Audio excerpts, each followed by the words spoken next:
Hey, everybody. Welcome to the Climbing Sycamores podcast, where we look at today's topics to get a better view of Christianity. I'm Annie Beege, and I'm joined by my friends Ben Sadler and Matt Harbach.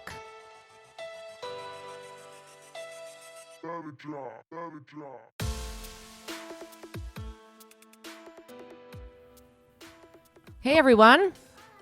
Annie, I think you should begin a little bit by telling your experience of heaven. You were so excited. Oh, you guys. Okay, I will. Okay, so I was kind of just telling Ben and Matt here. About 2 weeks ago, I said to God, I have some concerns about heaven, which seems really dumb. I mean, honestly, like, who's concerned about heaven? But I am, because I was concerned I would be bored in heaven. Like, Sure. If there's no strife, if there are no struggles, we live our daily lives like around drama all the time, and in our climate, our culture, everything. So I thought, well, what am I going to do if there's no drama and I don't have anything to work through? I'm going to be bored. So God let me sit on that for a couple weeks and stew on that. And then yesterday, I meet monthly with a bunch of worship leaders from around the community, and we pray for each other and all that. And then yesterday we spent an hour just singing, and passing the guitar around, and it was so good. And the guy sitting next to me, he's kind of a heavy hitter in the Christian, I'm not going to name names, but everybody would know his church and whatever. And like, he's so stinking good. And just singing with him and the group was just so good. And I left the meeting going, this is a glimpse of heaven. This is literally, so I got to see, no, I'm not going to be bored. I'll probably just be singing. I don't know. Who knows? Like, right. It's crazy though. Like, I felt like I got a little glimpse and I'm not worried about it anymore. That's really good. So yeah. Thanks God for being patient with me That is a passion of mine, because of helping people see what God is actually promising us in the scriptures, because this caricature of sitting on a cloud with a harp and a non-body experience really comes out of more Gnostic ancient ideas that are not Christian, like more from Greek, ancient Greek stuff than biblical theology, where the Bible starts with a God creating a world. We mess up this world, and then he resurrects our body like Jesus was resurrected and resurrects our world. And so if there are things that we love about this world, well, I believe as this world is renewed, we're going to be liberated. The world's going to be liberated from those things that hold us under bondage. But then all these things that we enjoy, music and sports and nature and I was just reading with you guys Isaiah 65. It talks about building houses and being able to plant vineyards and enjoying their fruit and not having someone invade it and take it over. So whether that's I planted a little garden this year and bugs invaded the stupid thing, and I didn't put enough spray or stuff or whatever. I keep it pretty. So no bugs, right? Or something like that. Yeah, like you actually can eat the fruit. No mosquitoes in heaven, maybe. That's I don't know. So, anyways, anything else that you want to say, Matt, before we jump in? No. Okay. Good. Very profound. I think heaven's going to be all right, to be honest. I think it's going to be pretty cool. Yeah. So. Well, yeah, it's better than the alternative, as Matt Maybe, had suggested. Well, maybe I just have rose-colored glasses here, but I feel like heaven's going to be pretty okay. Well, I mentioned to these guys that I was thinking about and saw the movie Sound of Freedom a couple weeks ago, and Matt's a big movie buff, and so both Annie and Matt saw it as well. And we want to just talk about it. It's created quite a bit of controversy, but I want to talk about how it overlaps with our Christian faith and Christian values. For those who don't know anything about it, Sound of Freedom is more of I guess, would you call it an independent film? Because it's not under a big name. It's under Angel Studios. Yeah, the Angel Studios distributed the movie, but Okay. the movie was made independently, so it is technically an independent film. As far as I kind know. of crowd-funded movie that kind of went around the traditional way of making a movie and funding a movie. The lead actor is Jim Caviezel, who also played Jesus in The Passion of the Christ, Mel Gibson's movie from a while ago. But it is based on a true story of this guy named Tim. What's his last name now? Is it Dolan? Or, No. I'm drawing a blank too. Yeah. Anyways, Tim he worked for Tim Ballard. Ballard, that's yeah, right. there we go. Tim Ballard. Yep. He worked for Homeland Security and under child protection, and then he ended up leaving his job to really go after those who are caught up in the sex trafficking ring to try to bring them to justice. And a lot of the reasons he did these things was fueled by his Christian faith. So a lot of things we could talk about here. I thought it was a really important movie to watch. But, Annie, you wanted to mention some things that were on your mind based on what happened. Yeah. So Matt and I went to see it. Was it last week? I don't know. I think anyway, so.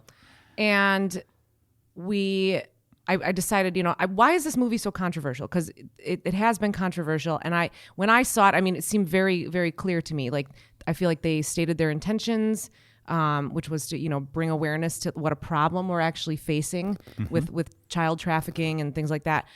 So for me, I'm like, what's the big deal? Like, what's the controversy? So I made the mistake of posting on Facebook, saw this movie. For the people who have seen it, why is this so controversial? So 2 hours and 140 comments later, I had to turn it off. I had to hide the post because things got ugly. Yeah. And I still don't really understand the controversy. So some of the points that were brought up were Angel Studios has affiliation with QAnon. The movie was not accurate, and so we're not getting an actual picture of what really happened or how child trafficking works. Therefore, it's, the inaccuracy is almost worse than it just clouds people's view of how it actually works. What other things were said? It breaks down into a couple, right? So Angel Studios and Tim Ballard and Jim Caviezel are all being accused of being associated with QAnon or alt-right, far right-wing extremism. Right. Which, to me, is completely irrelevant. Correct. How many Hollywood movies do you put under that level of scrutiny? Right.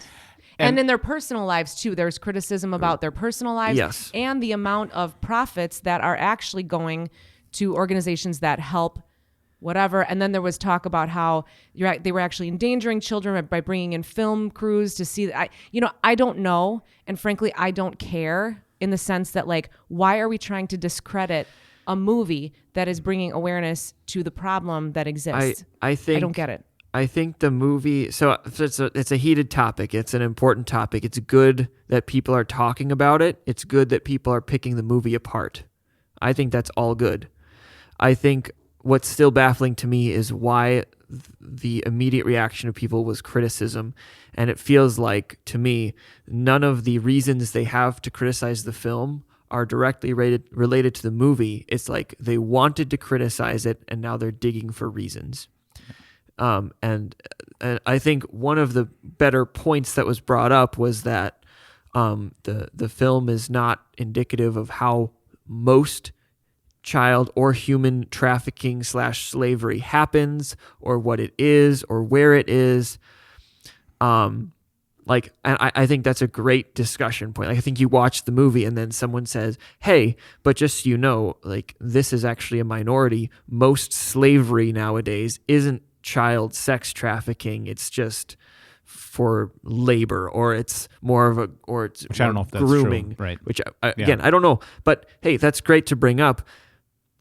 But in the context of the movie, irrelevant. That's simply not what the movie's about. Mm-hmm. Right? Doesn't mean it's not important, but you can't make something about absolutely everything. Right. They're hitting and then the other argument was that it's not true. It's only based on a true story. Well, and all the critical articles I read said it was heavily fictionalized or very loosely based on a true story, which again, irrelevant unless the facts of him rescuing 50 plus children are completely false. Is not. They have the video footage of that sting operation, and it looks almost exactly like they did in the movie, like that island with those the canopy and the picnic benches and all that. That's what it looks like. Yeah, it's like 5 dudes and one former beauty pageant queen or whatever. Yeah. That it was literally so. Yeah. Again, that's good to talk about, but in the sense of, was the film accurate or was the film relevant? It's completely irrelevant. Well, yeah, and they said they were. I mean, when you make a movie, you can't tell like you said, you can't tell every story. Right. So they truncated some stories. Even the Bible does that too, where like when you're telling a story, I think about that when I'm preaching. I select certain details based on the point I'm trying to make. Right. And you're not trying to be untrue or dishonest. It's just when people are listening to a story, they can only focus on one thing. Mm-hmm. So Tim Ballard says, yeah, like there was like 3 sting operations that we were doing at that time. Some of the things, like I think what goes on in the jungle later on in the movie, like was not, I don't know if that was connected with that first one as much as they made in the movie. Yeah. Like they had a single thread to connect these 3 stories of the first boy, the girl, and I don't know if those were all connected. I think those were 3 separate stories. Yeah. But to make an arc of a storyline, you connect them together. That's not being dishonest. It's just how you tell a story. How you and it's based on a true story. Right. No one is out there thinking that this is video footage Right. of exactly what happened. I mean, I hope you don't think that when a movie says based on a true story. Right. And things are more impactful when you zero in on one character. Because if you tell people there's millions of children who are being trafficked all over the world, it's like too overwhelming. Yeah. But you tell a story of an Personal. individual character, you're drawn into the story and you think, oh, there's something I can do about it. I think, and I've listened to a bunch of interviews with Tim Ballard and others, and he says, we wrote this movie and tried to publish this movie, I don't know, it was 5-6 years ago, before any of this QAnon, whatever this thing is. He's like, I don't even know what that is. So I think those are, I personally believe, I'm sorry to invoke this, but the devil, the most precious people, according to Jesus, in the world are children. And this movie is trying to protect children, or at least put the spotlight on the importance of protecting children. And then you have all this stuff that's kind of distracting from that. And I just see that over and over again. It's like you said, it's not about the movie, it's not about the thing, it's a distraction from all that. You know what, though? I don't know if that's actually a bad thing, because it is really causing people to talk about it. Yeah, right, exactly. So really, True. I mean, here we are, we're talking And it's about causing it. people to watch it. And it's causing people to watch it. It is. Because we're talking about it and people want to know. Exactly. So it's bringing awareness to the Yeah. movie. Just my stupid little Facebook post, like people from all over were involved and arguing. and again, funny. it got nasty, so I had to, turn it off. But people were talking about it. Yeah. So really, I mean, maybe the controversy's good. It was depressing to me because we put so much here at Victory. We put so much content out on YouTube and on Facebook and on social media. And we'll get like a couple of likes, and then you put out some incendiary post, and in 2 hours, it's already blown up your Facebook feed. Yeah. And it was 2 hours. It was cutting into my nap time. I had to moderate this thing. Like, I was trying to keep people like civil to one another, and as soon as I like kind of stepped away, and like I said, I had to turn it off. That was my first experience ever jumping into a Facebook discussion ever. And last. And it was horrible. It was exhausting. And I some guy said something and I asked him a question and we exchanged messages 3 or 4 times. And it was like, he clearly is not hearing what I'm trying to say. Right. And I am not understanding at all the point he's making, Just, running on parallel lines. Like nobody's not. And it was like, this is exhausting. And then he some of the language he was using was very condescending. It was like, I'm done. I'm done with this. People just But I guess talk. my response is that, and I've talked about this before, but it's been, I think, 10 years now since I really started thinking about child protection. It's not something that I thought about before I entered the ministry, but my first couple months or so at my previous call, I went to a conference called Chaplains for Children, where a child protection lawyer who's a Christian who now runs an organization named Victor Veith gave a presentation on how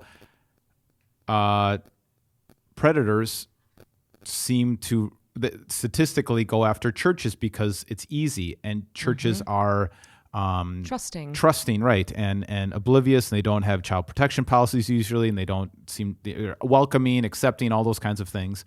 And so I started looking into this, and he wrote a really fantastic book called On This Rock, I believe. Victor Veith wrote this book. And so for the past decade, I've been like consulting with him, talking with him, because I realized like this is the issue behind so many other issues. When you think about, I think we talked about it here on this podcast, the ACE study, adverse childhood experience. Yes. Like if you've had one of these adverse childhood experiences, you have all these other issues, potential lung cancer, bipolar disorder, depression, promiscuous lifestyle, all these other things that could happen. And this seems to be the thing behind all the other things. And what I thought was so important about this movie is Tim Ballard's, he didn't tell Jim Caviezel this. Jim Caviezel actually ad-libbed this line, but before they catch this pedophile, he quotes this verse from Mark 8 that says, or Mark 9 verse 42, if anyone causes one of these little ones who believe in me to stumble, it'd be better for them to have a large millstone hung around their neck and were thrown into the sea. And then it goes on, if your hand causes you to stumble, cut it off. Better for you to enter life maimed with 2 hands than go to hell with one. And so what Jim Caviezel didn't know is that Tim Ballard quotes that every time, he still does, anytime he goes into an operation or is about to do this kind of work, reminding himself that Jesus is against this, that our Christian faith is not only our source of comfort and forgiveness when we repent of sin and when we realize we've messed up, but it's also what is our standard for values and justice. And at the heart of Christian values from Jesus is protection of children, the most vulnerable among us. What's more vulnerable and more important than protecting children? So those are all the reasons why I thought, and since those days that I heard about all this and started investigating this and realized how prevalent this all was, I've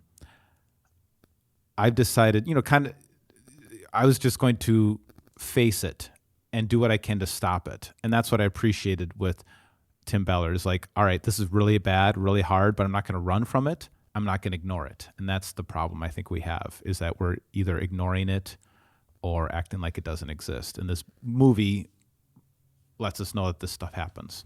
Yeah. So we often, talk about sin being equal, right? Like in God's eyes, right? Mm-hmm. But does this suggest that sins against children in this regard are worse?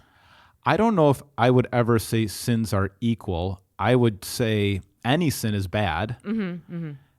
And yes, the consequences are worse for something like this, not just the personal consequences if you fall into this sin, but also the ramifications for what this means for this person for the rest of their life, all the challenges they're going to face because of this.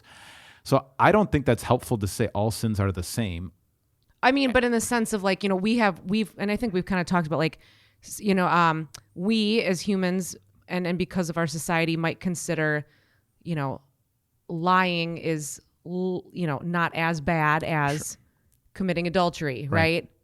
So I would say all sin is bad, mm-hmm. and I think that's where we get it wrong, is that we minimize lying mm-hmm, and mm-hmm. say that it's nothing. Right. But adultery is really bad. Well, no, lying is bad. No, adultery is in the sense of all of it is deserving of punishment or wrath or justice. Right. But that's what I mean when I say equal. Jesus died for all of it. Right. And so I kind of stay away from the idea that it's all equal, it's all bad, and some of it is worse. And yet even the worst, that's what Paul says. He said, here's the extent of Christ's forgiveness, that Jesus Christ died for me and I'm the worst. And he talks about himself being the worst of all sinners because he, really supported murder. So I think part of that equation is like, if you talk to people who are like recovering alcoholics, like they like are recovering from anything that we consider to be like a real deep, dark, bad thing, like they do find the freedom in Jesus Christ, but they're still like carrying around a lot of the baggage and ramifications of what they did. So it's like, if you don't have faith in Jesus and you go to hell, well, you're paying for your sin there. Mm-hmm. And if on earth, but you still have to pay for it on earth. And the better scenario is to suffer through. After you found faith, is like now you have to suffer through the consequences of that, of like trying to rebuild yourself. Like that's a painful process. And I wouldn't call it you're paying for it here. I mean, however you're using that, but I guess it's, there's consequences are so good. You and I were talking about this before, Annie, about, when it comes to parenting, like if a parent or if God himself doesn't allow for consequences, we will go back to the same garbage. Learn. We have Right. to Yeah. see, Right. we have to see, but Yeah, all sin is fully forgiven. Not paying in the sense of atoning, Right. but you are reaping what you've sown. Mm-hmm. Right. And that's what happened to King David when he committed adultery and then was supporting the murder of Uriah. Nathan said, "You are forgiven." And then he explained all the different things that are going to be challenging now in his life because of what he did. Yeah. And so that's the reality. Like, so, even in these cases, you catch somebody who's caught in pedophilia. The consequences, like you can never be around children again. You're probably going to be in jail for a long time. And that's a good thing for you to keep you from going back there. Mm-hmm. Yeah. Or Jeffrey Dahmer, the story goes that he converted to Christianity, and he lived the rest of his life wishing he were dead. Well, he was murdered in prison. Yeah, I mean, he was like, he just had that weight of guilt around him all the time. And so, again, like that's preferable to burning in hell. Right. But you still have to Natural consequences. Right. I think I think God puts those consequences in there, as not as a way of saying like, oh, one sin will only give you 3 Hail Marys and the other one will send you to hell, right? But you do have to pay the penalty for those sins here. Yeah. And to create an outwardly just society. Yeah. And to so you don't go back in there. I think the other really troubling thing with the confusion around this movie, which there's not, you don't have confusion on other movies that are trying to make, and all movies are trying to make some kind of point. It's too bad that there is this controversy. My concern is always the victims out there who are listening to this, and it re-victimizes them. It delegitimizes some of their fight and struggle. But when you see, courageous people who are standing up to protect children, that validates them, that gives them a sense of hope that this isn't going to happen to somebody else like it happened to them. And so that's the person that when these people write these hit pieces on a movie like this, they don't realize who they're harming when they're delegitimizing. I hadn't thought about this that. That's a message. really good point. And there were some arguments that other survivors of human trafficking didn't like the movie because I think that was the argument that the movie is not representative of how most human trafficking works. But again, They showed footage of people getting snatched up off the street. that is Right. It happens. that is It does happen. And it's probably, Yeah. I think what happens more often when you talk about statistically when it comes to sexual abuse and things like that, it's usually something in the family. It's usually something, the person. It's somebody who gets isolated into a bad relationship and then over time they get pimped. And so it's it isn't that white van thing pulling up and snatching kids. But in that case, that is what happened. There was that beauty queen. I mean, they show her at the end of the movie, like a real picture of her that she was part of this ring. And so in that case, that did happen. And I hope, I pray that we have more people who stand up to evil for the good of the victim and for the good of the perpetrator. They both need somebody to stand up to them and for them to stop this so that they could repent and to get protection, safety to the victim. So I'm always thankful to see people who make sacrifices for the good of others. I think that's what makes it such a remarkable story. And that his wife, I don't know if you've heard any of the interviews too, that was real, where his wife, he called home and he said, I have 10 months left before I can get my pension. Should I really go down to South America and save these children as a private citizen without the protection of the U.S. government? Yeah. And she's like, you go save those children. And just amazing to have that supportive of a wife to go and do this really challenging and important work. Another criticism I saw was, if he's so, this doesn't make any sense. If he's so for saving children, why isn't he at home protecting his own? That's bizarre. That was dumb. Yeah, that's too bad. Because they're not being sold as It's slaves. apples and oranges. Yeah, like two different. And the message you send to your kid. I mean, I think because this is something I've been passionate about, I think our kids, it clarifies for them what's important. Mm-hmm. That you protect the most vulnerable and marginalized in society, and you don't. We always talk to like, Jonah, you never hit a girl. Like, you just don't. Mm-hmm. And just in general, like all these different things, I think you start to, what you're passionate about and what is a value to you also gets passed on to your kids, is what's valuable to them too. And so, yeah. There's a lot of other controversial arguments about the movie. I think the vast majority of them are really, really stupid. Just grasping at straw. Like, people are desperately grasping. They seem like justifications to not like the movie, which you don't have to like the movie. I mean, I'm not going to lie to you. I would give it, like, as a movie, I'd give it like a 7 out of 10. I'm not saying it's like the best thing ever made. As a lower budget. Message is strong. Yeah. But Ben, you wanted to talk about the implications for us as Christians. Yeah, I mean, I've talked about some of these different things already. Just the reality that these are the values that made the early Christian church different from the Roman Empire. They were the ones who started orphanages. When in the Roman culture, if you didn't want your child, you would just leave it exposed, and it would just die of whatever natural causes, being exposed.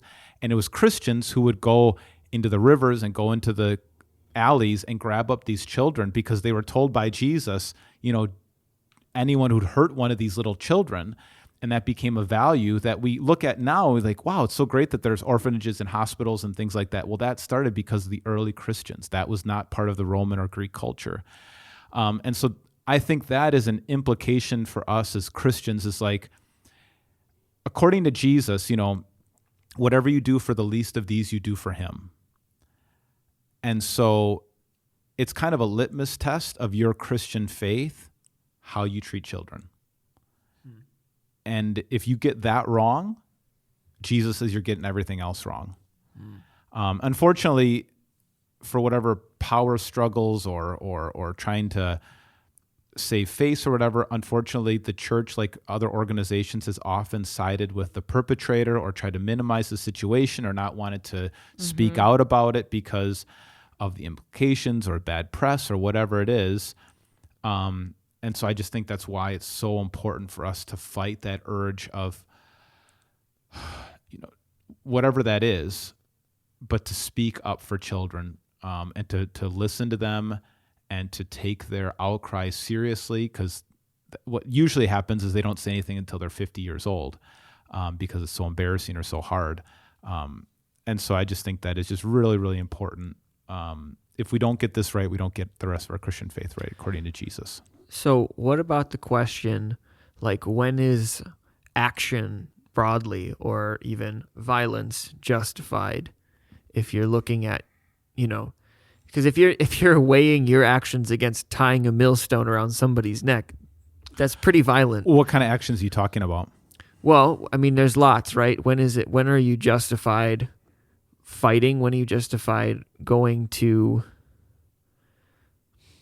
on a rescue mission, or going to war? There's lots of questions there, but Tim Ballard would, like, he's an operative. Like, I'm sure there's some fighting, there's some violence there, and I think that's a good question. Yeah, when do you turn the other cheek, and when do you put your life on the line? Yeah, not in this case. You do whatever you can to protect children. I think there's a part of wisdom, and you see that in the movie, and like, if you got to know human nature. And so like in a church or an organization, you hear of something, the first thing is to report. Let the authorities come in and do the right thing, because when you try to this is what their job is. And so you leave it to these kinds of people Sure. to know how to take care of, and the system doesn't always work, and people will say that, but neither does us people trying to take care of things in-house. So I think if you, I'm a mandated reporter. If you're in a position, you report when you see something that's not right. And then, I think we should use every piece of the law that we can. Again, that's what it's there for, the most vulnerable. The kids, they can't protect themselves. So we have to do everything we can to protect them. And that's what's so heinous and so diabolical about this, is that you're using all of the, I don't know if the innocence is the right word, but just all the natural desires that children have for want to be loved, want to be accepted, wanting to be known, wanting to be seen, and they're using all of that to lure, and it's really sad. Manipulate. Yeah. So we have to do everything they don't see those differences. I think it's important for us also to train our children. There's safety classes that I've heard of other churches doing. So it's not just child protection where you're training your staff, but for churches and schools to train their children as to what they should report, or what they should talk about, or what they shouldn't permit in their own life and the life of other people. I think that's an important part of it too. So I now that we, what the statistics that they report in that movie is just Yikes. astronomical Yeah. and crazy. Yeah. But that's what I've heard too. And so I don't think you can't go overboard, I don't think, on how to protect children. But it's kind of a do not try this at home, right? Because Tim had training.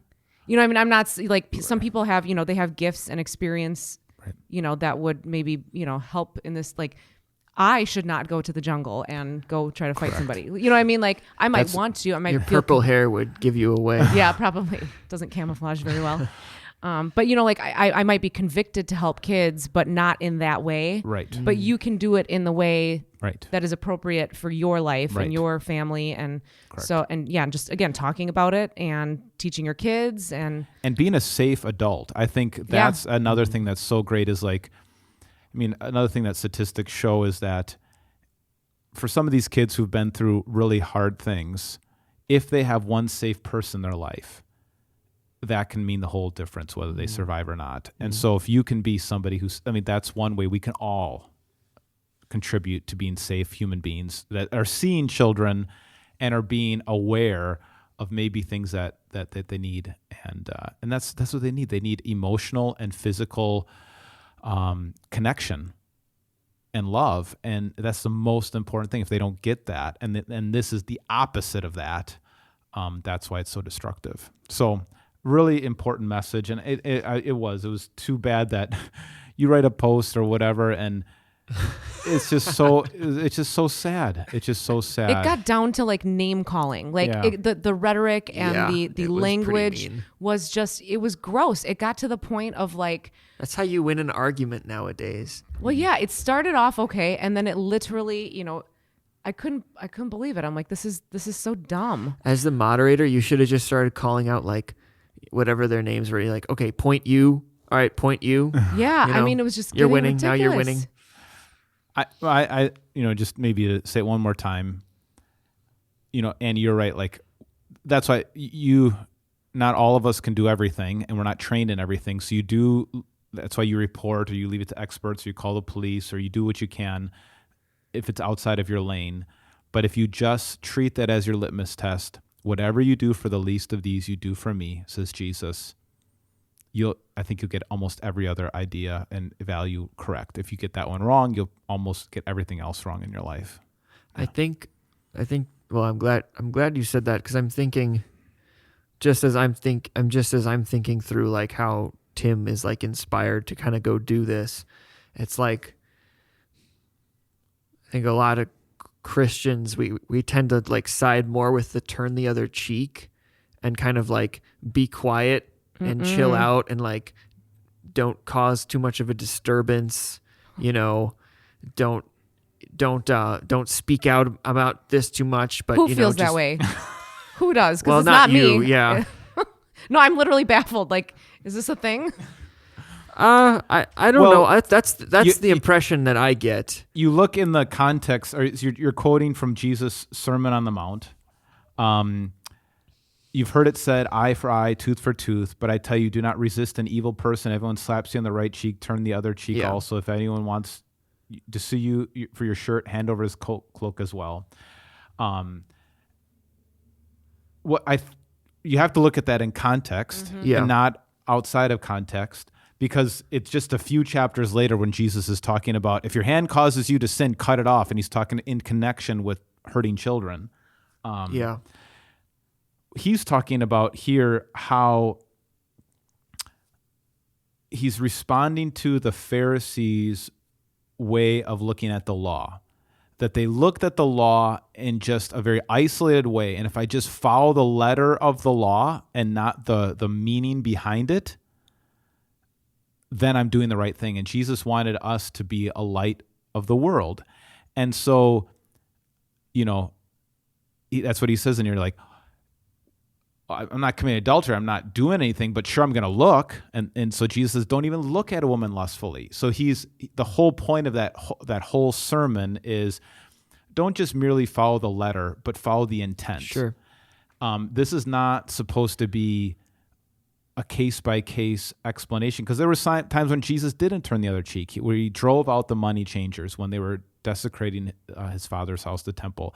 And again, when they speak against children, Jesus gets very angry and frustrated and says some of the most challenging things in the whole Bible, like cutting your arm off if you hurt a child. Yeah. So you have to look at things in context. So what is your question on that, or your point on that? Well, I was just gonna say I'm glad we're having this discussion, because it just seemed, maybe it was just the way I grew up or where I grew up, but it seemed like, as a Christian, it felt like maybe you should be like one of the last people to get involved. Like if there's some commotion, like you don't want to be jumping into action and throwing punches and whatever. Right. And somebody's got to do it. And I like that. You can't look at someone who does this and say they're doing the wrong thing. Right. But it's like, okay, like look at the skills God has given you, and ultimately, at some point in your life, He's going to call you to action. Probably for a lot of it, but something with a lot of discomfort, something where you have to get off your butt and go do something, and be ready for that too, because the world needs a lot of help. So, it is loving to stop evil. Love does not rejoice in evil, but rejoices in the truth. And so that's how Paul explains it in 1 Corinthians 13. So when something evil is happening, it's the loving thing to do everything you can to stop it. So there was an article written based on a pastor. He was a Lutheran pastor who was called in after World War II, before the Nuremberg trials, and he was to meet with these Nazi soldiers and counsel them whether or not they should get the Lord's Supper before most of them were executed.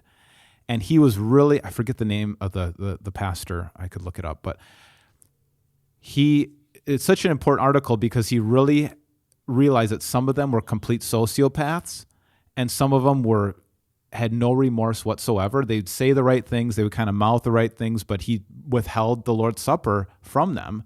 And some of them, as he continued to speak, realized that they're truly repentant, and at their execution, I'm going to give them the Lord's Supper. I'm also going to be there for their execution. And they still needed to be executed and those kinds of things. So I think the Christian response is you afflict the comfortable and you comfort the afflicted. Mm-hmm. And so if somebody is trying to hurt children and intentionally doing this, and there are people who are wicked and evil who are intentionally, totally bent on this, you stop them.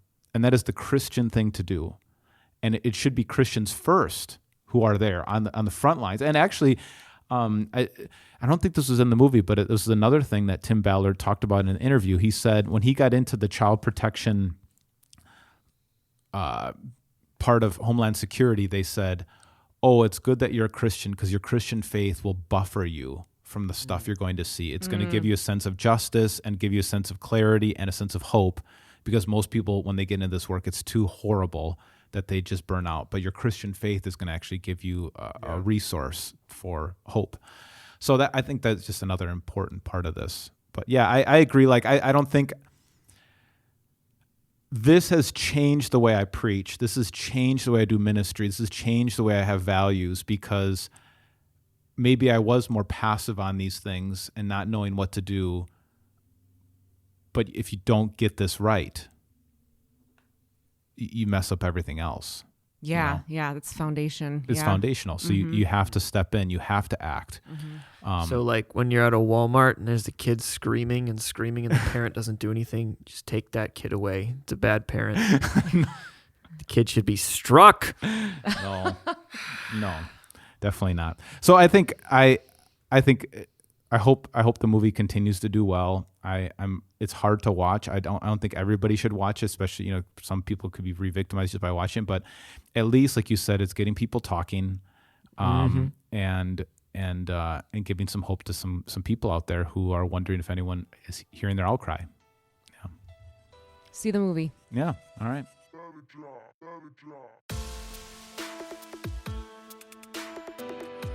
If you'd like to get a hold of us here at the Climbing Sycamores podcast, feel free to email bsadler@victoryofthelamb.com. bsadler@victoryofthelamb.com. If you like today's intro music, it's been brought to you by Andrew Lynch's song, My Name, Hello.